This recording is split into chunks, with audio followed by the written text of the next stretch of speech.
On trouve de tout dans ces désirs, de la jalousie, de l'ambition, du désir sexuel.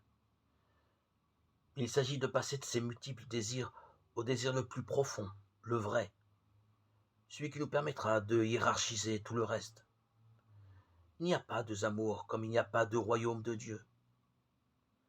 Il n'y a pas deux désirs. Bien sûr, des désirs, nous en avons des dizaines qui s'opposent, qui se font la guerre, qui se concurrencent. Mais nous n'avons qu'un véritable, et c'est celui-là que nous devons suivre. Accompagner une vocation, ce n'est pas se demander ce que Dieu veut pour la personne. C'est l'aider à se demander ce qu'elle veut au fond d'elle-même, ce qu'elle veut réellement.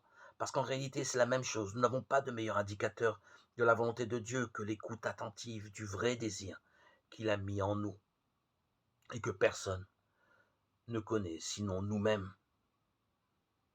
Nous nous méfions de nous-mêmes et nous avons souvent raison de le faire. Alors, méfions-nous de nous-mêmes tant que nous voudrons, mais faisons confiance à Dieu. Il sait ce qu'il fait. Il ne nous a pas créés distraitement, un peu trop vite, sans faire attention.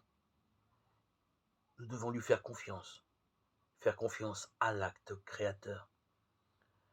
Discerner notre vocation, réaliser notre vocation, vivre une vie chrétienne, c'est apprendre à nous libérer du poids de nos fantaisies, de nos envies du moment, pour nous concentrer sur notre désir, le plus vrai, celui qui nous constitue et nous fait avancer, celui qui nous appelle vers le bien, celui auquel le Christ faisait allusion quand il nous a dit à nous aussi, quand tu étais sous le figuier, je t'ai vu. Que ta volonté soit faite, Seigneur, ta volonté, c'est-à-dire la mienne, c'est-à-dire celle que tu as placée en moi et qui ne me laissera jamais tranquille tant qu'elle ne m'aura pas conduit jusqu'à toi.